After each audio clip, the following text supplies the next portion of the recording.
Welcome to ಸುಂದರ ಸಿರಿಗಳು. ಇವತ್ತು 16 ಸೋಮವಾರದ ವ್ರತದ ಮಹಿಮೆ ಮತ್ತು ಅದನ್ನು ಮಾಡುವ ವಿಧಾನವನ್ನು ನಿಮಗೆ ತಿಳಿಸ್ಕೊಡ್ತಾ ಇದ್ದೀವಿ. ಇದನ್ನು ನಮ್ಮ ತಾಯಿ ಸಂಪೂರ್ಣ ವಿವರದೊಂದಿಗೆ ನಿಮಗೆ ತಿಳಿಸುತ್ತಿದ್ದಾಳೆ. ಅಮ್ಮ, 16 ಸೋಮವಾರ ವ್ರತನ ಅಧಿಕ ಮಾಸದೊಳಗೆ ಯಾಕೆ ಮಾಡಬೇಕು? ಶ್ರಾವಣ ಮಾಸದಿಂದ ಹಿಡಿದು ಕಾರ್ತಿಕ್ ಮಾಸದೊಳಗೆ 16 ನಾವು 16 ವಾರಗಳ ಸೋಮವಾರಗಳನ್ನು ಮಾಡಲಿಕ್ಕೆ ಆಗ್ಲಾರ್ದವರು ಅಧಿಕ ಮಾಸದಲ್ಲಿ 4ನೇ ವಾರದಲ್ಲಿ ಫಲಗಳನ್ನು ಕೊಡುವಂಥದ್ದು ಈಶ್ವರನ ಪೂಜೆ ಮಾಡ್ಕೋಬೇಕು. ಅಲ್ಲೇ ದರ ಸಲ ಒಂದೊಂದೇ ಕುಡಿಸ್ತೀವಿ ನಾವು ಈಶ್ವರನ.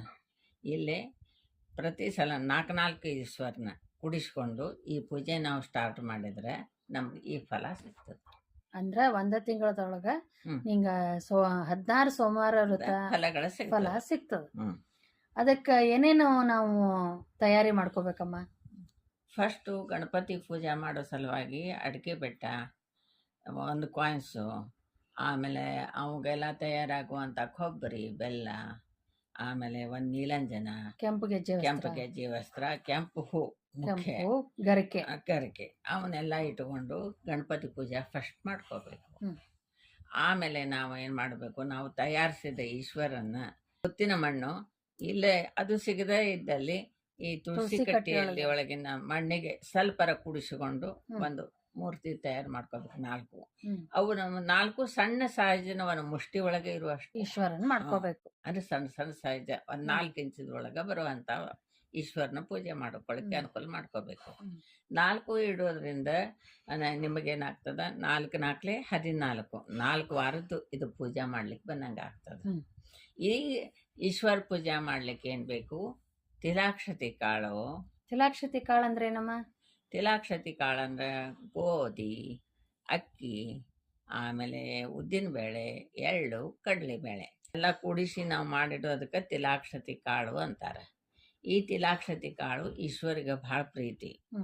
ಅದ್ರ ಸಲುವಾಗಿ ಇದನ್ನು ತಯಾರಿಸ್ಕೋಬೇಕು. ಆಮೇಲೆ ಪಂಚಾಮೃತ ಮಾಡ್ಕೋಬೇಕು. ಪಂಚಾಮೃತ ಅಂದ್ರೆ ಹಾಲು, ಬಾಳೆಹಣ್ಣು, ಮೊಸರು, ಜೇನುತುಪ್ಪ, ಸಕ್ಕರೆ, ತುಪ್ಪನೂ ಹಾಕ್ತಾರೆ. ಇದಲ್ದ ಒಂದು ತೆಂಗಿನಕಾಯಿ ಇಟ್ಕೋಬೇಕು, 2 ಉದ್ದಿನ ಕಡ್ಡಿ ಇಟ್ಕೋಬೇಕು, ಗೆಜ್ಜೆ ವಸ್ತ್ರಗಳ ಈಶ್ವರಿಗೆ ಬಿಳಿದ ಗೆಜ್ಜೆ ವಸ್ತ್ರ ಇಟ್ಕೋಬೇಕು, ಗಣಪತಿಗೆ ಕೆಂಪದ ಹಾಕಿರ್ಬೇಕು, ಅದ್ರೊಳಗೆ ಪಾರ್ವತಿಗೆ ಇದನ್ನ ಕೆಂಪು ಗೆಜ್ಜೆ ವಸ್ತ್ರ ಏರಿಸ್ಬೇಕು. ಗಣಪತಿ ಸಲುವಾಗಿ 2 ಬೆಳೆದಲ್ಲಿ ಅಡಿಕೆ, ಇವಾಗ ಸಾಧ್ಯ ಆದವರು 4 ಸೆಟ್ ಇಡಬಹುದು, 2 ರಂಗೆ. ಸಾಧ್ಯ ಆಗಲ್ಲ ಅಂದ್ರೆ 2 ಎಲೆ ಅಡಿಕೆ ಬೆಟ್ಟ ಹಾಕಿ ಅಲ್ಲಿಟ್ಟು ಈಶ್ವರನ ಪೂಜೆ ಅಷ್ಟ ಚಾಲು ಮಾಡ್ಕೋಬೇಕು. ಹಿಂದೆ ಈಶ್ವರನ ಫೋಟೋ ಇಟ್ಕೊಂಡಿರ್ಬೇಕು. ಮೊದಲು ಪೂಜೆ ಮಾಡೋರ್ದು ನಿಯಮ ಏನೇನದ? ಪೂಜೆ ಮಾಡೋರ್ದು ತಕ್ಷಣ ತಲೆ ಸ್ನಾನ ಮಾಡಬೇಕು. ಸ್ನಾನ ಮಾಡ್ಕೊಂಡು ಮುಂಜಾನೆ ನಿಮ್ಗ ಬೇಕಂದ್ರ ಅವತ್ತು ಇಡೀ ದಿನ ಉಪವಾಸ ಇರ್ಬೇಕು. 3 ಗಂಟೆ ತನಕ 3 ಗಂಟೆ ತನಕ ಉಪವಾಸ ಆಗಿರ್ಬೇಕು. ನೀವು ಬೇಕಂದ್ರೆ ಹಾಲು ಸಕ್ಕರೆ ತಗೋಬಹುದು, ಹಾಲು ಹಣ್ಣು ತಗೋಬಹುದು, ನಿಮ್ಮ ಇಷ್ಟ. ಅದು ನಿಮ್ಮ ಎಳ್ನೀರು ತಗೋಬಹುದು. ಸೀರೆ ಉಟ್ಕೋಬೇಕು. ಯಾವ ಕಲರ್? ವೈಟ್ ಕಲರ್ದೇ ಸೀರೆ ಉಟ್ಕೋಬೇಕು ಅವತ್ತು. ಆಮೇಲೆ ಈಶ್ವರನ ಪೂಜೆಗೆ ಬಿಳಿ ಹೂಗಳೇ ಬಹಳ ಶ್ರೇಷ್ಠ. ಮತ್ತ ಬಿಲ್ಪತ್ರಿ ಏರಿಸ್ಬೇಕು. ಬಿಳಿ ಅದ್ರೊಳಗ ಸುವಾಸನೆಯುಕ್ತ ಮಲ್ಲಿಗೆ ಹೂಗಳು ತುಂಬಾ ಶ್ರೇಷ್ಠ ಆಗಿರ್ತದ. ಅವೆಲ್ಲಾನು ನಾವು ತಯಾರಿ ಮಾಡಿ ಇಟ್ಕೋಬೇಕಾಗ್ತದೆ. ಪ್ರಸಾದ ಅಂದ್ರೆ ಏನ್ ಮಾಡ್ಬೇಕಮ್ಮ? ಪ್ರಸಾದ ಅಂದ್ರೆ ಮಾಲೇದಿ. ಮಾಲೇದಿಕ್ಕೆ ಗೋಧಿ ಹಿಟ್ಟಿಗೆ ಹಾಲು ಹಾಕಿ ಕಲಿಸ್ಬೇಕು. ಉಪ್ಪು ಗಿಪ್ಪು ಹಾಕಬಾರ್ದು. ಅದಕ್ಕೆ ಪ್ರಮಾಣದನ 1ಕ್ಕೆ 3 ಅದನ್ನ ಹಾಕಿ ಪ್ರಸಾದ ತಯಾರಿಸ್ಕೋಬೇಕು. ಅದನ್ನ ಹಾಲಿನಲ್ಲೇ ಕಲಿಸ್ಬೇಕು. ಕಲಿಸಿ 3 ದಿಪ್ಪನು ಒಂದು ಚಪಾತಿ ತರ ಮಾಡ್ಕೋಬೇಕು. ಅದನ್ನ ಸಣ್ಣಗೆ ಪೌಡರ್ ಪುಡಿ ಮಾಡ್ಕೋಬೇಕು. ಪುಡಿಗೆ ಬೆಲ್ಲ ಹಾಕಿ 1 ಹನಿ ತುಪ್ಪ ಹಾಕಿ ಅದಕ್ಕೆ 3ಕ್ಕೆ 1 ಬಟ್ಲಲ್ಲಿ 1 ಬೆಲ್ಲ ಆದ್ರೂ ಸಾಕು. 3 ಗೋಧಿ ಹಿಟ್ಟಿಗೆ ಬೆಲ್ಲ ಎಷ್ಟು ಹಾಕ್ಬೇಕು? ಒಂದೇ ಬೆಲ್ಲ 1 ಪ್ರಮಾಣ ಬೆಲ್ಲ ಹಾಕ್ಬೇಕು. ಅದನ್ನ ಕೂಡಿಸಿ ತುಪ್ಪ ಹಾಕಿ ಅದನ್ನ 3 ಉಂಡೆ ತಯಾರಿಸಿ ಇಟ್ಕೋಬೇಕು. 3 ಉಂಡೆ ಇವೆಲ್ಲ ಪೂಜೆದಕ್ಕಿಂತ ಫಸ್ಟ್ ಮೊದ್ಲು ಮಾಡ್ಕೊಬಹುದು. ಮಾಲೇದಿ ನೀ ಹೇಳಿದಲ್ಲ, ಈಗ ಅದೇ ಒಂದೇ ತರ ಮಾಡ್ಬೋದು, ಇನ್ನೊಂದ್ ತರನೂ ಮಾಡ್ಬೋದು. ಇನ್ನೊಂದ್ ತರ ಗೋಧಿ ಹಿಟ್ಟಿಂದು ಮಾಡ್ಬಹುದು. ಅಂದ್ರೆ ನೀ ಹೇಳೋ ಪ್ರಕಾರ ಗೋಧಿ ಹಿಟ್ಟನ್ನ ತುಪ್ಪ ಹಾಕಿ ಹುರ್ಕೊಳ್ಳೋದು. ಅದಕ್ಕ ನೀನು ಬೆಲ್ಲ ಸ್ವಲ್ಪ ಸೇರಿಸ್ಕೊಂಡು ಅದನ್ನು ಯಾವುದೇ ಆದ್ರೂ 3 ಭಾಗ ಮಾಡ್ಬೇಕು ನಾವು. 3 ಭಾಗ ಮಾಡ್ಕೋಬೇಕು. ಈಗ ಮಾಲೆದೆ ಆದ್ರೂ 3 ಉಂಡೆ ಕಟ್ಕೋಬೇಕು. ಗೋಧಿ ಹಿಟ್ಟಿನ ಪ್ರಸಾದ ಮಾಡ್ಕೊಂಡ್ರು 3 ಭಾಗ ಮಾಡಿ ಇಟ್ಕೋಬೇಕು. ತಾಟ್ನಲ್ಲಿ ಹೆಂಗೆ ಇಟ್ಕೋಬೇಕು? 3 ಭಾಗ ಯಾಕೆ ಇಟ್ಕೋಬೇಕಮ್ಮ? 3 ಭಾಗ ಮಾಡೋದ್ರಿಂದ ಒಂದು ಭಾಗ ಪೂಜೆ ಮಾಡಿದವರು ತಿನ್ಬೇಕಮ್ಮ, ಒಂದು ಭಾಗ ನೀನು ಆಕಳಕ್ಕೆ ಕೊಡಬೇಕು, ಆಕಳ ಪೂಜೆ ಮಾಡಿ.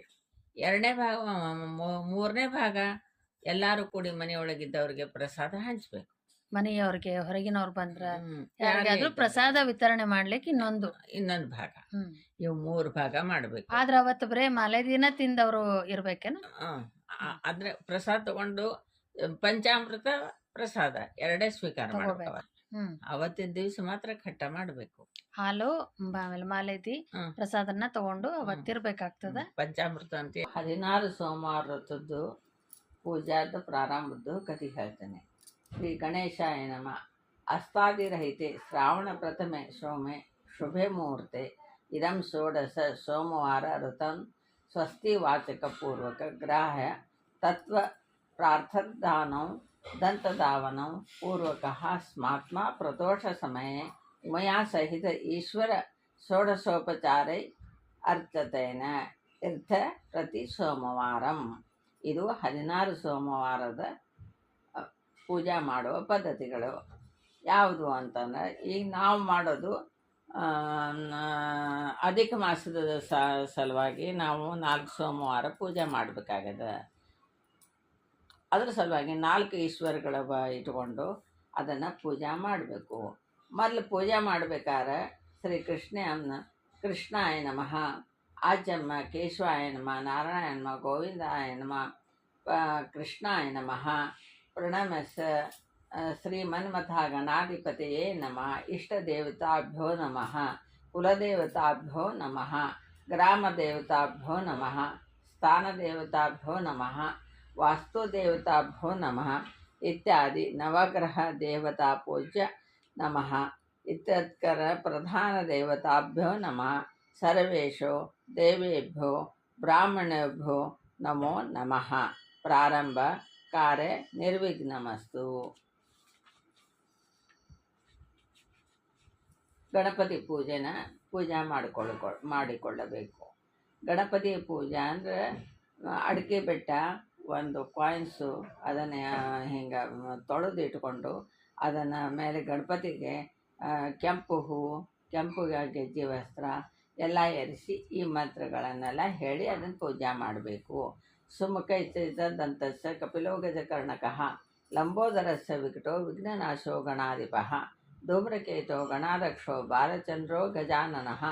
ದ್ವಾದಶೇತಾನಿ ನಾಮಾನಿ ಪಠೇತ್ ಶೃಣುಯಾದಪಿ ದಿವ್ಯ ವಿದ್ಯಾರಂಭೆ ವಿವಾಹ್ಯ ಪ್ರವೇಶೆ ನಿರ್ಗಮೆ ತಥಾ ಸಂಗ್ರಾಮೆ ಸಂಕಟೇಶ್ಚೈವ ವಿಘ್ನಸ್ತನಸ್ಯ ನ ಜಾಯತೆ. ಶುಕ್ಲಾಂಬರಧರಂ ದೇವಂ ಶಶಿವರ್ಣಂ ಚತುರ್ಭುಜಂ ಪ್ರಸನ್ನವದನಂ ಧ್ಯಾಯೇತ್ ಸರ್ವವಿಘ್ನೋಪಶಾಂತತೆ. ಸರ್ವಮಂಗಲ ಮಾಂಗಲ್ಯೆ ಶಿವೆ ಸರ್ವಾರ್ಥ ಸಾಧಕೆ ಶರಣ್ಯೆ ತ್ರ್ಯಂಬಕೆ ಗೌರಿ ನಾರಾಯಣೆ ನಮೋಸ್ತುತೆ. ಸರ್ವದಾ ಕಾರ್ಯೇಷು ನಾಸ್ತಿ ತೇಷಾಯ ಮಂಗಲಂ. ತೇಷಾ ಹೃದಯಸ್ಥೋ ಭಗವಾನ್ ಮಂಗಲಾಲಯತನಂ ಹರಿಃ ತದೇವ ಲಗ್ನಂ ಸುದಿನಂ ತ್ವಮೇವ ತಾರಾಬಲಂ ಚಂದ್ರಬಲಂ ತ್ವಮೇವ ವಿದ್ಯಾಬಲಂ ದೈವಬಲಂ ತ್ವಮೇವ ಲಕ್ಷ್ಮೀಪತೆ ತೇಂಗ್ರೀವ ಸ್ಮರಾಮಿ. ಲಾಭಸ್ತೇಸ್ತಾ ಜಯಸ್ತೇಸ್ತಾ ಕುಜಸ್ತೇಸ್ತಾ ಪರಾಜಯಃ. ಯೇಷಾಮಿಂದೀವರಶ್ಯಾಮೋ ಹೃದಯಸ್ಥೋ ಜನಾರ್ದನಃ. ವಿನಾಯಕಂ ಗುರುಭಾನು ಬ್ರಹ್ಮ ವಿಷ್ಣು ಮಹೇಶ್ವರಾನ್. ಸರಸ್ವತಿ ಪ್ರಣಮೋದ ಸರ್ವಕಾಮಾರ್ಥ ಸಿದ್ಧೇ. ಅಭಿಷ್ಟಾರ್ಥ ಸಿದ್ಧಾರ್ಥಂ ಪೂಜಿತೋ ಯಾ ಸುರಾಸುರಹೇ. ಸರ್ವವಿಘ್ನ ಹರಸ್ತಸ್ತೆ ಗಣಾಧಿಪತಯೇ ನಮಃ. ಸರ್ವೇ ಕಾರ್ಯೇಷು ತ್ರಯಶ್ರೀ ಭುವನೇಶ್ವರಃ ದೇವೈತ್ರಿ ಸಂತು ನ ಬ್ರಹ್ಮ ಜನಾರ್ದನಃ. ನಮಸ್ಕಾರ ಮಾಡಿ ಗಣಪತಿಯ ಪೂಜೆಯನ್ನು ಮಾಡಿ ದೀಪವನ್ನು ಹಚ್ಚಿ ಕೊಬ್ಬರಿ ಬೆಲ್ಲ ಎಲ್ಲ ನೈವೇದ್ಯ ಮಾಡಿ ದೇವರಿಗೆ ಪ್ರಾರ್ಥನಾ ಮಾಡಿಕೊಳ್ಳಬೇಕು. ಶ್ರೀಮದ್ಭಗವತೋ ಮಹಾಪುರುಷ ವಿಘ್ನರಾಜೋದಯ ಪರ್ವತಮಾನಸ್ಯ ಆದ್ಯ ಬ್ರಹ್ಮಣೋ ದ್ವಿತೀಯ ಪರಾರ್ಧೆ ವಿಷ್ಣುಪದೇ ಶ್ರೀ ಶ್ವೇತವರಾಹ ಕಲ್ಪೆ दैव दै दै वैवस्तरमन्तरे कलियुगे प्रथमचरणे दिशा अष्टविंशतिमे युगे भरतवर्षे भरतखण्डे जम्बूद्वीपे दण्डकारण्ये देशे गोदावर्या दक्षिणे तीरे शालिवाहनसिके बौद्धावतारे राम रामक्षेत्रे अस्मिन् वर्तमानेन चन्द्रमानेन नाम ಸಂವತ್ಸರೇನ ದಕ್ಷಿಣಾಯಣೆ ವರ್ಷಾ ಋತು ಶ್ರಾವಣ ಮಾಸೆ ಅಂಥೇಳಿ ಇದಿರ್ತದ. ಇದು ಇಲ್ಲಿ ತಗೋಬೇಕು. ಏನಂತ ಹೇಳಬೇಕು? ಸಂಕಲ್ಪ ಆ ದಿನದ ಸಂಕಲ್ಪವನ್ನು ಅಂದಿನ ದಿವಸದ ತಿಥಿ ನಕ್ಷತ್ರ ವಾರ ಎಲ್ಲವನ್ನು ತೆಗೆದುಕೊಂಡು ನಿಮ್ಮ ಇದಂತ ಸಂಕಲ್ಪವನ್ನು ಮಾಡಬೇಕು. ನಿಮ್ಮ ರಾಶಿ ನಕ್ಷತ್ರದಿಂದ ಅವ್ರ ರಾಶಿನ ನಕ್ಷತ್ರ ಎಲ್ಲನೂ ಅಂದ್ಕೊಂಡು ಅದನ್ನು ನಾವು ಸಂಕಲ್ಪ ಮಾಡಿಕೊಳ್ಳಬೇಕು.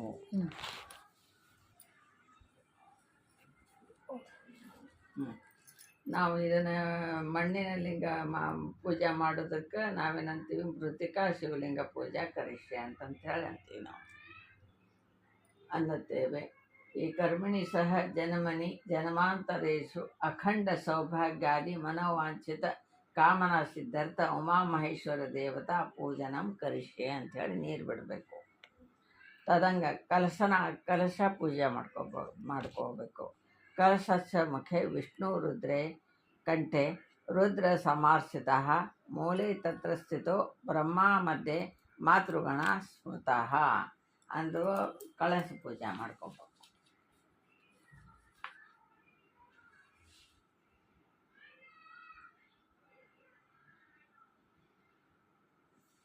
कुक्षोतोषाकरा सर्वेदः सप्तदीपा वसुन्धरः ऋग्वेदस्य यजुर्वेदस्य सामवेदो अथर्वणवेद अङ्गैश्च सहिता सर्वे कलशन्तु समाश्रिताः. अत्र गायत्री सावित्री शान्ति पुष्टिकरी तथा आयन्तु देवपूजार्थं दूत क्षयकारका सर्वे समुद्रात् सरित तीर्थानि जलदा नदा गंगे च यमुने च कृष्णे गोदावरी सरस्वती नर्मदे सिंधु कावेरी जलस्मिन् सन्निधि कुरु. अस्मिन् कलशे वर्णसांग सह परिवारम् आवाहयामि. वर्णाय नमः. सर्वोपचारार्थे गंध कलशಕ್ಕೆ सर्वोपचारस्थे गंधाक्षते पुष्प समर्पयामि. पवित्रो वा ಸರ್ವಾವಸ್ಥಾ ಕೃತೋಪ್ಯವ. ಅದರೊಳಗಿಂದ ಒಂದು ನೀರು, ಒಂದು ಹೂವಿನಿಂದ ನೀರು, ಎಲ್ಲ ಪೂಜಾ ದ್ರವ್ಯಕ್ಕೆ ನಿಮ್ಮ ತಲೆ ಮೇಲೆ ಎಲ್ಲ ಕಡೆನೂ ನೀರು ಸಿಡಿಸ್ಕೋಬೇಕು. ಸ್ಮರೆ ಪುಂಡರೀಕಾಕ್ಷಸ ಬಾಹ್ಯಂತರೆ ಶುಚಿ. ಇದರಿಂದೆಲ್ಲ ಶುಚಿಯಾಗುತ್ತದೆ. ಕಲಶೋದಕೇನ ಪೂಜಾ ದ್ರವ್ಯಾಣಿ ಆತ್ಮನಾಂ ಪ್ರೋಕ್ಷ. ಎಲ್ಲದಕ್ಕೂ ನೀವು ನೀರು ಸಿಡಿಸೋದ್ರಿಂದ ಪವಿತ್ರತೆ ಆಗುತ್ತದೆ. ಅಥ ಧ್ಯಾನಂ, ಈಶ್ವರನ್ನ ನೆನೆಸ್ಕೋಬೇಕು. ಇದು ದೊಡ್ಡದ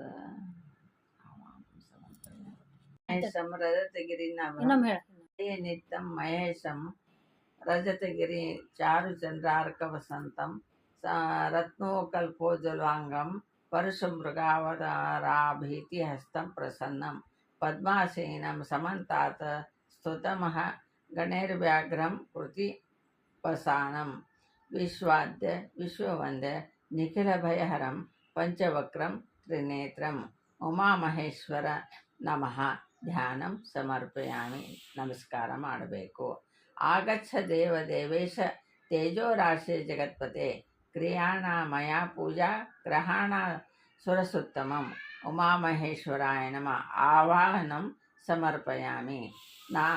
ಅಂದರೆ ನಾವು ದೇವ್ರನ್ನ ಮನಸ್ಸಿನಿಂದ ಅವನ್ನ ಕರಿಬೇಕು. ನಾನಾರತ್ರ ಸಮಾಯುಕ್ತ ಕಾರ್ತಸ್ವರ ವಿಭೂಷಿತಂ ಆಸನಂ ದೇವದೇವೇಶ ಪ್ರೀತ್ಯರ್ಥ ಪ್ರತಿಗ್ರಹತ್ವ ಉಮಾಮಹೇಶ್ವರಾಯ ನಮಃ. ಆಸನಾರ್ಥೆ ಅಕ್ಷತಾಂ ಸಮರ್ಪಯಾಮಿ. ದೇವರನ್ನು ಕೂಡಿಸೋ ಜಾಗಕ್ಕೆ ನಾವು ಅಕ್ಷತೆಯನ್ನು ಹಾಕಬೇಕು. ಪಾದ್ಯ ಗ್ರಹಣ ದೇವೇಶ ಸರ್ವಕ್ಷೇಮ ಕರ ಪ್ರಭು ಭಕ್ತಾ ಸಮರ್ಪಿತಂ ದೇವ ಲೋಕನಾಥಂ ನಮೋಸ್ತುತೆ ಉಮಾಮಹೇಶ್ವರಾಯನಂ ಪಾದ್ಯಂ ಸಮರ್ಪಯಾಮಿ. ಅವನ ಪಾದಕ್ಕೆ ಒಂದನೇ ಹೂವಿನಿಂದ ನೀರು ಸಿಡಿಸಿ ನಮಸ್ಕಾರ ಮಾಡಬೇಕು. ನಮಸ್ತೆ ದೇವದೇವೇಶ, ನಮಸ್ತೆ ಧರಣೀಧರ, ನಮಸ್ತೆ ಜಗದಾಧರ, ಅರ್ಘ್ಯಂ ಪ್ರತಿಗ್ರಹತ್ವ ಉಮಾಮಹೇಶ್ವರಂ ಅರ್ಘಂ ಸಮರ್ಪಯಾಮಿ. ನಾ ಪೂಜೆ ಮಾಡಿದಿನ ಅಂಥೇಳಿ ದೇವರಿಗೆ ಒಂದು ತಟ್ಟೆ ಒಳಗೆ ಒಂದು ಹನಿ ತೀರಿಸೊಟ್ಟಿಂದ ನೀರು ಬಿಡಬೇಕು. ಕರ್ಪೂರ ವಾಂಛಿತಂ ತೋಯಂ ಮಂದಾಕಿನ ಸಮಾವೃತಂ ಆಚಮ್ಯನ ಜಗನ್ನಾಥ ಮಯಾ ದತ್ತಂ ಹಿ ಭಕ್ತಿತಃ ಉಮಾಮಹೇಶ್ವರಾಯ ನಮ ಆಚಮನಂ ಸಮರ್ಪಯಾಮಿ. ಗಂಗಾ ಸರಸ್ವತಿ ರೇವ ಪಯೋಷ್ಟಿ ನರ್ಮದಾ ಜಲೆ ಸ್ನಾನೋಪಿ ಮಯಾ ದೇವ ಆತ ಶಾಂತಿ ಪುರುಷಮೆ. ಮಹೇಶ್ವರ ಉಮಾಮಹೇಶ್ವರಾಯ ನಮ. ನಮ್ಮಲ್ಲಿ ನದಿ ಮಲಾಪಕರ್ಷಕ ಸ್ನಾನದ, ನೀವು ಕಾವೇರಿ ಸ್ನಾನಂ ಸಮರ್ಪಯಾಮಿ. ನಿಮ್ಮಲ್ಲಿ ನೀರು ಕಾವೇರಿದು ಬರ್ತಲ್ಲ. ಸ್ನಾನಂ ಪಂಚಾಮೃತ ಸ್ನಾನದ ಮಂತ್ರಗಳು. ಕಾಮಧೇನೋ ಸಮುಜ್ಜತ ದೇವರ ದೇವಶ ತೃಪ್ತಿದಂ ಪಯೋದಧಾರಿ ದೇವೇಶ ಸ್ನಾನಾರ್ಥಂ ಪ್ರತಿಗ್ರಹತ್ವ ಉಮಾಮಹೇಶ್ವರಾಯ ನಮಃ ಪಯಸ್ನಾನಂ ಸಮರ್ಪಯಾಮಿ. ಪಯಸ್ನಾನಾನಂತರ ಶುದ್ಧೋದಕ ಸ್ನಾನಂ ಸಮರ್ಪಯಾಮಿ. ಸಕಲ ಪೂಜಾರ್ತೆ ಅಗ್ರತಾಂ ಸಮರ್ಪಯಾಮಿ. ಪಯೋದಧಿ ಸ್ನಾನಂ ಸಮರ್ಪಯಾಮಿ ಅಂದರೆ ಹೂವಿನಿಂದ ಪಂಚಾಮೃತ ಇರಿಸಬೇಕು. ಆಮೇಲೆ ಹೂವಿನಿಂದ ನೀರು ಇದು ಮಾಡಬೇಕು. ಆಮೇಲೆ ಅಕ್ಷತೆಯನ್ನು ಹಾಕಬೇಕು. ತಿಲಾಕ್ಷತೆ ಕಾಳನ್ನು ಕಾಲಿಗೆ ಅರ್ಪಣೆ ಮಾಡಬೇಕು. ಚಂದ್ರಮಂಡಲ ಸಂಕಾಶಂ ಸರ್ವದೇವ ಪ್ರಿಯಂ ದಧಿ ಸ್ನಾನಾರ್ಥಂ ಮಯಾಂ ದತ್ತಂ ಪ್ರೀತ್ಯರ್ಥೆ ಗ್ರಹ ಪತಿಗ್ರಹತ್ವಾಂ ಉಮಾಮಹೇಶ್ವರಾಯ ನಮಃ ದಧಿ ಸ್ನಾನಂ ಸಮರ್ಪಯಾಮಿ. ದಧಿ ಸ್ನಾನಾನಂತರ ಶುದ್ಧೋದಕ ಸ್ನಾನಂ ಸಮರ್ಪಯಾಮಿ. ಸಕಲ ಪೂಜಾರ್ತೆ ಅಕ್ಷತಾಂ ಸಮರ್ಪಯಾಮಿ. ಎರಡನೇ ಸಲಾನು ಇದೇ ಮಂತ್ರದಿಂದ ದೇವರಿಗೆ 3 ಅಕ್ಷತೆ ಪಂಚಾಮೃತ ನೀರು ಅಕ್ಕಿ ಕಾಳು 3 ಸಮರ್ಪಯ ಮಾಡಬೇಕು. ಆಜಂ ಕುರುಣ ಮಹಾರಾಮಾಜ್ಯಂ ಯಜ್ಞೆ ಪ್ರತಿಷ್ಠಿತಂ ಆಜ್ಯ ಪವಿತ್ರಂ ಪರಮಂ ಸ್ನಾನಾರ್ಥಂ ಪ್ರತಿಗ್ರಹತ್ವ ಉಮಾಮಹೇಶ್ವರಾಯ ನಮಃ ಘೃತಸ್ನಾನಂ ಸಮರ್ಪಯಾಮಿ. ಘೃತಸ್ನಾನಾನಂತರ ಶುದ್ಧೋದಕ ಸ್ನಾನಂ ಸಮರ್ಪಯಾಮಿ. ಸಕಲ ಪೂಜಾರ್ತೆ ಅಕ್ಷತಾಂ ಸಮರ್ಪಯಾಮಿ. 3ನೇ ಸಲಾನು ಇದೇ ಥರ ಪೂಜೆ ಮಾಡಬೇಕು. ಸರ್ವೌಷಧಿ ಸಮುತ್ಪತ್ತನ ಪೀಯೂಷ ಸದೃಶಂ ಮಧು ಸ್ನಾನಾರ್ಥಂ ತೇ ಪ್ರತಿಗ್ರಹಚ್ಚಾಮಿ ಗ್ರಹಾತ್ವಾ ಪರಮೇಶ್ವರ ಉಮಾಮಹೇಶ್ವರಾಯ ನಮಃ ಮಧುಸ್ನಾನಂ ಸಮರ್ಪಯಾಮಿ. ನಾವು 4ನೇ ಸಲಾನು ಇದೇ ಥರ ಎಲ್ಲ ಪೂಜಾ ಅಕ್ಷತೆಯನ್ನು ಏರಿಸಬೇಕು. ಮಧುಸ್ನಾನಾನಂತರ ಶುದ್ಧೋದಕ ಸ್ನಾನಂ ಸಮರ್ಪಯಾಮಿ. ಸಕಲ ಪೂಜಾರ್ತೆ ಅಕ್ಷತಾಂ ಸಮರ್ಪಯಾಮಿ. ಇಕ್ಷುದಂಡ ಸಮುದತ್ತಂ ದಿವ್ಯಶರ್ಕರಯಾನ್ವಿತಂ ಸ್ವಾಪಯಾಮಿ. ಮಹಾಭಕ್ತ ಪ್ರೀತೋ ಭವ ಸುರೇಶ್ವರಃ ಉಮಾಮಹೇಶ್ವರಾಯ ನಮಃ ಶರ್ಕರ ಸ್ನಾನಂ ಸಮರ್ಪಯಾಮಿ. ಶರ್ಕರಾ ಸ್ನಾನಾನಂತರ ಶುದ್ಧೋದಕ ಸ್ನಾನಂ ಸಮರ್ಪಯಾಮಿ. ಸಕಲ ಪೂಜಾರ್ತೆ ಅಕ್ಷತಾಂ ಸಮರ್ಪಯಾಮಿ. 4ನೇ ಸಲಾನು ಇದೇ ರೀತಿಯ ಪೂಜೆ ಮಾಡಬೇಕು.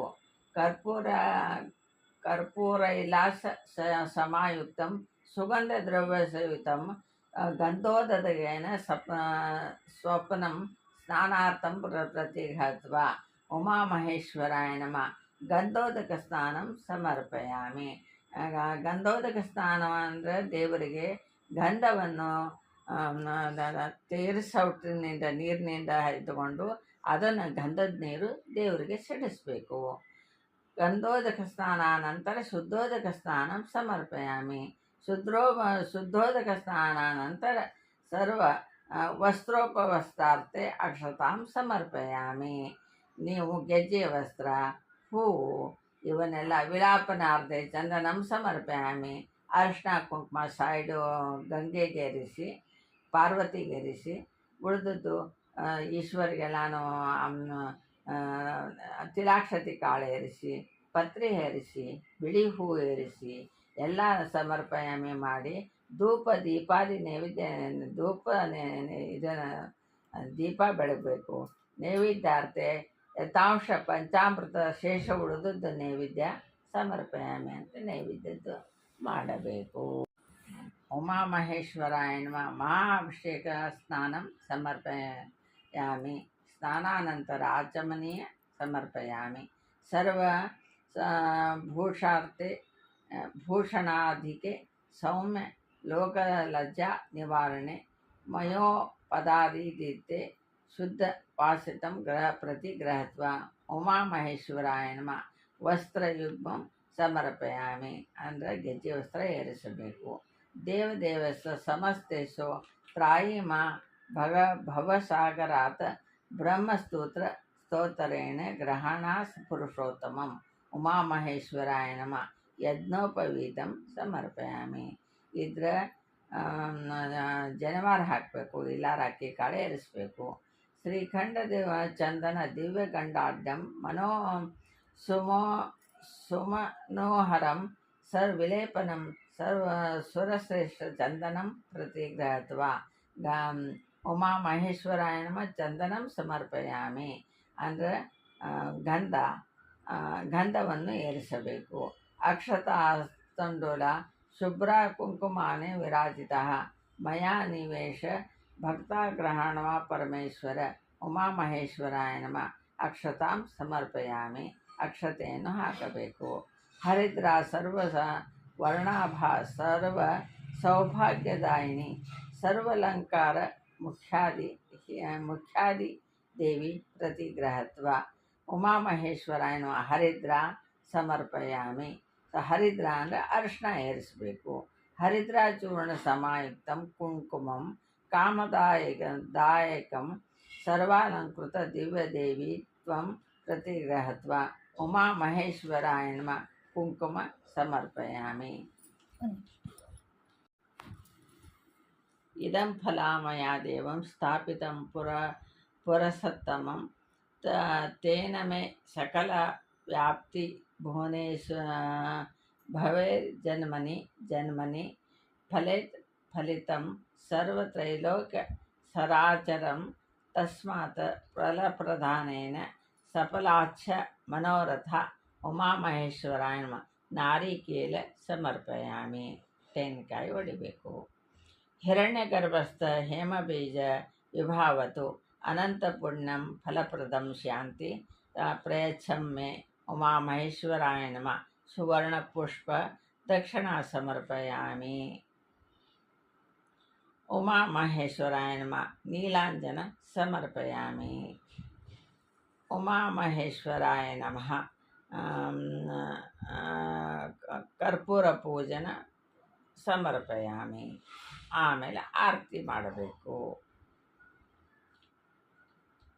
ಆರತಿ ಗಣಪತಿ ಹಾಡು, ಈಶ್ವರ ಹಾಡು, ಪಾರ್ವತಿ ಹಾಡು. ಹೇಳು. ಶ್ರವಣದ ಕರಿಚರಣಂ ವಾಯುಜಂ ಕರ್ಮಜಂ ಮಾನಸಂ ಅಪರಾಧಂ ವಿಹಿತಂ ಮಾ ಜಯ ಜಯ ಕರುಣಾಬ್ಧೆ ಶ್ರೀ ಮಹಾದೇವ ಶಂಭೋ. ಉಮಾಮಹೇಶ್ವರಾಯ ಮಂತ್ರಪುಷ್ಪಂ ಸಮರ್ಪಯಾಮಿ. ಯಾನಿ ತಾನಿ ಪಾಪಾನಿ ಜನ್ಮಾಂತರ ಕೃತಾನಿ ತಾನಿ ತಾನಿ ವಿನಶ್ಯತಿ ಪ್ರದಕ್ಷಿಣೆ ಪದೇ ಪದೇ ಅನ್ಯತಂ ಶರಣಂ ನಾಸ್ತಿ ತ್ವಮೇವ ಶರಣಂ ಮಮ ತಸ್ಮಾತ್ ಕಾರುಣ್ಯಭಾವೇನ ರಕ್ಷ ರಕ್ಷ ಮಹೇಶ್ವರ. ಉಮಾಮಹೇಶ್ವರಾಯ ನಮಃ. ಪ್ರದಕ್ಷಿಣೆ ಸಮರ್ಪಯಾಮಿ. 3 ಪ್ರದಕ್ಷಿಣೆ ಹಾಕಿ ದೇವರಿಗೆ ನಮಸ್ಕಾರ ಮಾಡಬೇಕು ನಿಂತಲ್ಲೇ. ಆಮೇಲೆ ದೇವರಿಗೆ ಹೇಳಬೇಕು, ಛತ್ರಂ ಸಮರ್ಪಯಾಮಿ, ಚಾಮರಂ ಸಮರ್ಪಯಾಮಿ, ಗೀತಂ ಸಮರ್ಪಯಾಮಿ, ನೃತ್ಯಂ ಸಮರ್ಪಯಾಮಿ, ವಾದ್ಯಂ ಸಮರ್ಪಯಾಮಿ, ಅಂದೋಲಿಕಂ ಸಮರ್ಪಯಾಮಿ, ಸಮಸ್ತ ರಾಜೋಪಚಾರಸ್ತೆ ಅಕ್ಷತಾಂ ಸಮರ್ಪಯಾಮಿ. ಅಕ್ಷತೆಯನ್ನು ಏರಿಸೋದಕ್ಕೆ ಇವೆಲ್ಲ ಪುಣ್ಯಗಳು ನಮಗೆ ಬರುತ್ತವೆ. ದೇವರಿಗೆ ನಾವು ಎದುರಿಗೆ ನಿಂತು ಗಲ್ಲಕ್ಕೆ ಹಿಂಗೆ ಕೈ ಹಚ್ಚಿಕೊಂಡು ಏನಂತ ಹಿಂಗೆ ಗಲ್ಲ ಬಡ್ಕೊಂಡು ಗತಂ ಪಾಪಂ ಗತಂ ದುಃಖಂ ಗತಂ ದಾರಿದ್ರ್ಯಮೇವ ಚ ಅಗತಾ ಸುಖ ಸಂಪತ್ತಿ ಪುಣ್ಯಾತ್ ತವ ದರ್ಶನಾತ್. ಪುತ್ರಾನ್ ದೇಹಿ ದೇವರಿಗೆ ಬೇಡ್ಕೋಬೇಕು. ಧನಂ ದೇಹಿ ಸರ್ವಾನ ಕಾಮಾಂಚ ದೇಹಿ ಮೇ. ರೂಪಂ ದೇಹಿ ಜಯಂ ದೇಹಿ ಯಶೋ ದೇಹಿ ದಿಶೋ ಜಹಿ ಉಮಾ ಮಹೇಶ್ವರ ಪ್ರಾರ್ಥನಂ ಸಮರ್ಪಯಾಮಿ. ದೇವರಿಗೆ ಬೇಡಿಕೊಳ್ಳಬೇಕು ಇವನ್ನೆಲ್ಲ ಅಂದು ಆಮೇಲೆ ಬುಕ್ಕಿನ ಕಥೆ ಓದಬೇಕು. ಆಮೇಲೆ ಪೂಜಾ ಕಥೆಯನ್ನು ಓದಿಕೊಳ್ಳಬೇಕು. ಸೋಮವಾರ ಕಥೆ ಪ್ರಾರಂಭ. ಸೌನಕಾದಿಗಳು ನುಡಿದರು, ಹೇ ಸೂತರೆ, ನಿಮ್ಮಿಂದ ನಾನಾ ವಿಧವಾದ ವೃತಗಳನ್ನು ಕೇಳಿದೆವು. ಆದರೂ ಸಂಕಟ ನಾಶ ಮಾಡುವಂಥ ಒಂದು ವೃತವನ್ನು ನಮಗೆ ಹೇಳಿರಿ. ಆಗ ಸೂತರು ಹೇಳಲಾರಂಭಿಸಿದರು. ಮೃತ್ಯು ಲೋಕದ ಭ್ರಮಣ ಮಾಡುವ ಇಚ್ಛೆಯಿಂದ ಭೂತನಾಥನಾದ ಶ್ರೀ ಭಗವಾನ್ ಬೋಲಾಶಂಕರನು ಪಾರ್ವತಿ ಸಹಿತ ವಿದರ್ಭ ದೇಶದ ಅಮರಾವತಿ ನಗರಕ್ಕೆ ಬಂದನು. ಅಮರಾವತಿಯ ರಾಜ ಶಂಕರನು ಅತ್ಯಂತ ಧಾರ್ಮಿಕನು, ದೀನವತ್ಸಲನು, ಚಂದ್ರವಂಶೋದ್ಭವನೂ ಆಗಿದ್ದನು. ಆತನು ಸದಾಶಿವ ಪೂಜೆಯಲ್ಲಿ ನಿರತನಾಗಿದ್ದು ತನ್ನ ಕೀರ್ತಿಯಿಂದ ಜಗದಲ್ಲಿ ಖ್ಯಾತನಾಗಿದ್ದನು. ಅವನ ರಾಜಧಾನಿ ಅಮರಾವತಿ ನಗರ ಸಮೀಪ ದ್ವಿಜನೊಬ್ಬನಿದ್ದನು. ಅವನು ಇರುವಲ್ಲಿ ಸರ್ವ ಪಾಪ ನಾಶ ಮಾಡುವಂಥ ಮಹಾಪುಣ್ಯಕರವಾದ ಸುರಸಾ ಎಂಬ ಪವಿತ್ರ ನದಿ ಹರಿಯುತ್ತಿತ್ತು. ಅದರ ದಂಡೆಯ ಮೇಲೆ ಅತ್ಯಂತ ರಮಣೀಯ ಅಲೌಕಿಕ ಶಿವಾಲಯವಿತ್ತು. ಅವನ ಹೆಸರು ದೇವಲನೆಂದು ಇತ್ತು. ಆತನು ನಿತ್ಯ ಭಕ್ತಿಯಿಂದ ಶಿವಾರಾಧನೆ ಮಾಡುತ್ತಿದ್ದನು. ಅವನ ಭಾಗ್ಯೋದಯಕ್ಕಾಗಿ ಶಿವಪಾರ್ವತಿಯರು ಅಲ್ಲಿಗೆ ಬಂದರು. ಅವರನ್ನು ನೋಡಿ ದೇವಲನು ಷೋಡಶೋಪಚಾರಗಳಿಂದ ಪೂಜಿಸಿದನು. ಅವರ ಶ್ರವಣ ಪರಿಹಾರವಾಗಲು, ಶ್ರಮ ಪರಿಹಾರವಾಗಲು ಅಲ್ಲಿ ಪವಿತ್ರ ವಾತಾವರಣದಲ್ಲಿ ಶಿವಪಾರ್ವತಿಯರಿಗೆ ದೂತವನ್ನಾಡೋ ಮನಸ್ಸಾಯಿತು.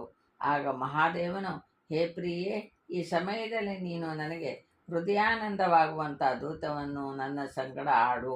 ಪ್ರಿಯೆ, ನಮ್ಮಿಬ್ಬರ ಈ ದೂತ ಕ್ರೀಡೆಯಲ್ಲಿ ದೇವಲನು ಸಾಕ್ಷಿಯಾಗಿದ್ದು ಸೋಲು ಗೆಲುವು ಸತ್ಯವಾಗಿ ಹೇಳುವನು. ಸೂತರು ಹೇಳುತ್ತಾರೆ, ಮಹಾದೇವರ ಅಮೃತದ ಸಮಾನ ವಾಕ್ಯವನ್ನು ಕೇಳಿ ಪತಿಯೊಂದಿಗೆ ದೂತವನ್ನು ಆಡಲಾರಂಭಿಸಿದಳು. ಒಬ್ಬರನ್ನೊಬ್ಬರು ಸೋಲಿಸುವ ಇಚ್ಛೆಯಿಂದ ಆಡುತ್ತಿರಲು ಪಾರ್ವತಿಯು ಶಿವನನ್ನು ಪ್ರಥಮ ಸೋಲಿಸಿದಳು. ಸೋತಂತ ತನ್ನ ಪತಿಯನ್ನು ಪ್ರೀತಿಯ ಕುಡಿಗಣ್ಣಿನಿಂದ ನೋಡಿ ದೇವಲನನ್ನು ಯಾರು ಗೆದ್ದರೆಂದು ಕೇಳಿದರು. ಆಗ ದೇವಲನು, ಹೇ ದೇವಿ, ನನ್ನ ಚಿತ್ತ ಆಟದಲ್ಲಿ ಇರಲಿಲ್ಲ. ಯಾರು ಗೆದ್ದರೆಂದು ನನಗೆ ಗೊತ್ತಾಗಲಿಲ್ಲ.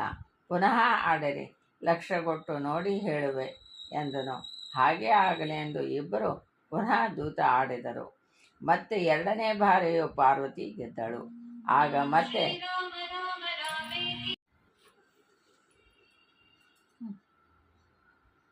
ಏ ದೇವಿ, ನಿನ್ನ ಚಿತ್ತ ಆಟದಲ್ಲಿ ಇರಲಿಲ್ಲ.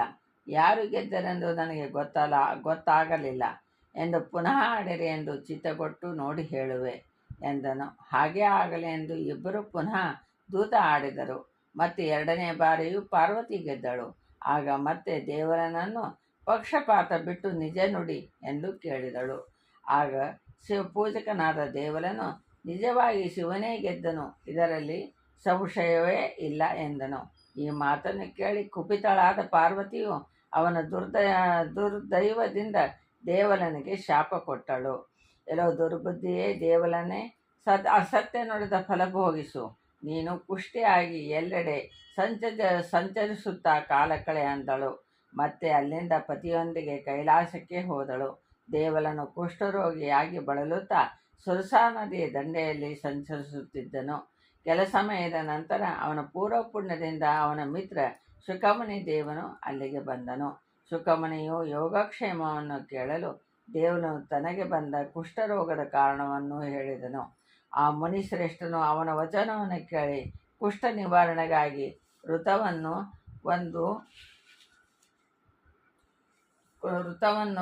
ಹೇಳಿದನು. ದೇವಲನೇ, ಪ್ರಥಮ ಗಣಾಧೀಶ್ವರನಲ್ಲಿ ಭಕ್ತಿಯನ್ನಿಟ್ಟು ನೀನು 16 ಸೋಮವಾರ ವೃತ ಆಚರಿಸು. ಅಸ್ತಾದಿ ದೋಷಗಳಿಲ್ಲದ ಶ್ರಾವಣದ ಮೊದಲನೇ ಸೋಮವಾರ ಈ ಋತ ಪುಣ್ಯವಾಚನ ಪೂರ್ವಕವಾಗಿ ಧಾರಣ ಮಾಡಬೇಕು. ಪ್ರಾತಃ ಕಾಲದಲ್ಲಿ ದಂತಧಾವನ ಮಾಡಿ ನದಿಯಲ್ಲಿ ಮಿಂದು ಪ್ರದೋಷ ಸಮಯದಲ್ಲಿ ಪಾರ್ವತಿ ಸಮೇತ ಶಿವನನ್ನು ಷೋಡಶೋಪಚಾರದಿಂದ ಪೂಜಿಸಬೇಕು. ಮಿತ್ರನೇ, ಅರ್ಚಿಸಿದ ಈಶ್ವರನಿಗೆ ನೈವೇದ್ಯವನ್ನು ಯಾವ ಪ್ರಕಾರ ಮಾಡಬೇಕೆಂದು ಕೇಳು. ಉತ್ತಮ ಗೋಧಿ ಹಿಟ್ಟು ಒಂದು ಬೊಗಸೆ ಪಾವುಸೇರು ತೆಗೆದುಕೊಂಡು ಅದರಿಂದ ರೊಟ್ಟಿಯನ್ನು ಮಾಡಿ ನಂತರ ಅದನ್ನು ಪುಡಿ ಮಾಡಬೇಕು. ಅದರಲ್ಲಿ ತುಪ್ಪ ಬೆಲ್ಲವನ್ನು ಹಾಕಿ 3 ಸಮ ಉಂಡಿಗಳನ್ನು ಮಾಡಿ ಸಮರ್ಪಿಸಬೇಕು. ಮಾಲೇದಿ ಉಂಡಿ ಅನ್ನುವರು ಅದಕ್ಕೆ. ಒಂದನ್ನು ಶಿವನಿಗೆ, ಎರಡನೆಯನ್ನು ಆಕಳಿಗೆ, ಮೂರನೆಯದನ್ನು ಸ್ವತಃ ತಾನು ಬಂಧು ಮಿತ್ರರ ಬಳಗದಿಂದ ಸ್ವೀಕರಿಸಬೇಕು. ಪ್ರತಿ ಸೋಮವಾರ ಒಂದೊಂದು ಬೊಗಸೆ ಗೋಧಿ ಹಿಟ್ಟನ್ನು ಹೆಚ್ಚಿಸುತ್ತಾ ಹೋಗಬೇಕು. ಹೀಗೆ 16 ಸೋಮವಾರ ಆಚರಿಸಬೇಕು. ನಂತರ 17ನೇ ಸೋಮವಾರ 17 ಬೊಗಸೆ ಗೋಧಿ ಹಿಟ್ಟಿನಿಂದ ಚಪಾತಿಯನ್ನು ಮಾಡಿ ಚೂರ್ಣ ಮಾಡಿ ಸಮ ಪ್ರಮಾಣ ಬೆಲ್ಲ ತುಪ್ಪ ಹಾಕಿ ಉಂಡಿ ಕಟ್ಟಿ ತಮ್ಮ ಶಕ್ತಾನುಸಾರ ಉದ್ಯಾಪನೆ ಮಾಡಬೇಕು. ಹೇಗೆಂದರೆ ಆ ದಿನ ಸಾಯಂಕಾಲ ಮೂಲ ಮಂತ್ರದಿಂದ ದೇವತಾ ಸ್ಥಾಪನೆ ಮಾಡಬೇಕು. ಜಾಗರಣ ಪೂರ್ವಕ ಅತ್ಯಾಹುತಿ ಕೊಡಬೇಕು.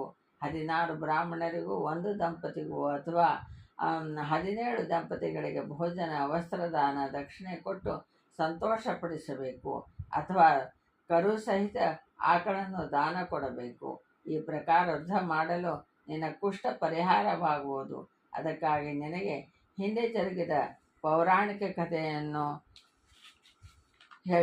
ಹೇಳುವೆನು, ಅದನ್ನು ಕೇಳು. ಅದರಿಂದ ಸರ್ವ ದುಃಖಗಳು ದೂರ ಆಗುವುದು, ಇದರಲ್ಲಿ ಸಂಶಯವಿಲ್ಲ. ಪೂರ್ವದಲ್ಲಿ ವಾರಣಾಸಿಯಲ್ಲಿ ಧರ್ಮನೆಂಬ ರಾಜನಿದ್ದನು. ಅವನು ಶೈವ ದೀಕ್ಷೆಯಲ್ಲಿ ನಿಪುಣನಿದ್ದು ವಿಭೂತಿ ರುದ್ರಾಕ್ಷಗಳಿಂದ ಅಲಂಕೃತನಾಗಿದ್ದನು. ತ್ರಿಕಾಲ ಪೂಜಾ ಮಾಡುತ್ತಿದ್ದನು. ಜಯ ವಿಶ್ವೇಶ್ವರ, ಕಾಶೀಶ್ವರ, ಮೃತ್ಯುಂಜಯ, ಪೀನಾಕಧಾರಿ, ವಿಶ್ವಗಂಗಾಧರ, ಉಮೇಶ ಹೀಗೆ ಶಿವ ಅಷ್ಟೋತ್ತರ ಪಠಿಸುತ್ತಿದ್ದನು. ಗ್ರಾಮದ ಜನರನ್ನು ಭಜನೆ ಮಾಡಲು ಹಚ್ಚಿದನು. ಶಿವನ ಸಂತೋಷಕ್ಕಾಗಿ ಸಂತಾನ ಇಚ್ಛೆಯಿಂದ ಮಹಾದೇವರ 16 ಸೋಮವಾರ ವೃತ ಕೈಗೊಂಡನು. ಭಕ್ತಿಯಿಂದ ಆಚರಿಸಿದನು. 17ನೇ ಸೋಮವಾರ ತನ್ನ ಪತ್ನಿಗೆ ಶಿವಮಂದಿರಕ್ಕೆ ಹೋಗಿ ಮಾಲೇದಿ ಉಂಡಿಯನ್ನು ಅರ್ಪಣೆ ಮಾಡಲು ಹೇಳಿದನು. ಅವಳು ಐಶ್ವರ್ಯದ ವಿಲಾಸದಲ್ಲಿ ಪತಿಗೆ ಮಾಡುತ್ತೇನೆಂದು ಹೇಳಿ ಮೈ ಮರೆತಳು. ಇದರಿಂದ ಅವಳ ಋತಭಂಗವಾಗಿ ರಾಜನ ಐಶ್ವರ್ಯ ನಾಶ ಹೊಂದಿತು. ಅತ್ಯಂತ ಧರ್ಮಿಷ್ಠನಾದ ನನಗೆ ಅತ್ಯಂತ ಕಷ್ಟ ಬರಲು ಕಾರಣವೇನು? ಏಕೆ ಈ ರೀತಿ ದುಃಖ ಪರಿಹಾರವಾಯಿತು ಎಂದು ದಿನರಾತ್ರಿ ಆಲೋಚಿಸಿದನು. ಈಗ 12 ವರ್ಷ ವೃತ ಕಳೆಯಲು ಶಿವಸ್ಮರಣೆ ಮಾಡುತ್ತಲೇ ಇದ್ದನು. ಶಿವನಿಗೆ ಕರುಣೆ ಬಂದು ಪ್ರತ್ಯಕ್ಷನಾದನು. ಅವನನ್ನು ನೋಡಿ ಪರಮಹರ್ಷಿತನಾದನು. ಪಂಚೋಪಚಾರ ಪೂಜೆ ಮಾಡಿದನು. ಪುನಃ ನಮಸ್ಕರಿಸಿ ಅಂಜಲಿಬದ್ಧನಾಗಿ ಪ್ರಾರ್ಥಿಸಿದನು. ಹೇ ಭಗವಾನ್, ದುಃಖ ದೂರ ಮಾಡುವ ಶಂಕರ, ನಿನ್ನ ಭಕ್ತರಿಗೆ ಏಕೆ ಈ ಕಷ್ಟ ಎಂದನು. ಆಗ ಈಶ್ವರನು, ನಿನ್ನ ಪತ್ನಿ ನನ್ನ ವೃತವನ್ನು ಐಶ್ವರ್ಯ ಮದದಲ್ಲಿ ಮರೆತು ಬಿಟ್ಟಳು. ಆ ಕಾರಣ ಸುಖಕ್ಕೆ ಕಾರಣವಾದ ಸರ್ವ ಸಂಪತ್ತು ನಾಶವಾಯಿತು. ಆದ ಕಾರಣ ನೀನು ಅವಳನ್ನು ತ್ಯಜಿಸು. ಪುನಃ ಶೀಘ್ರ ಸಂಪತ್ತು ಉಳ್ಳವನಾಗುವಿ, ಸುಖ ಅನುಭೋಗಿಸುವಿ ಎಂದನು. ಭಗವಾನ್ ಶಂಕರನ ನುಡಿ ಕೇಳಿ ರಾಜನು ಕ್ರೋಧಗೊಂಡು ನಿರ್ದಯದಿಂದ ಆ ದುಷ್ಟ ಸ್ತ್ರೀಯನ್ನು ಅರಣ್ಯದಲ್ಲಿ ಬಿಟ್ಟನು. ಆಗ ರಾಜನು ಮೊದಲಿನಂತೆ ಸರ್ವ ಸಂಪತ್ತುಗಳಿಂದ ಯುಕ್ತನಾದನು. ಶಿವನು ಅಂತರ್ಧಾನ ಹೊಂದಿದನು. ರಾಣಿಯು ಅರಣ್ಯದಲ್ಲಿ ಗಡ್ಡೆ ಗೆಣಸು ತಿನ್ನುತ್ತಾ ವನದಿಂದ ವನಕ್ಕೆ ಹೋಗುತ್ತಾ ಇದ್ದಳು.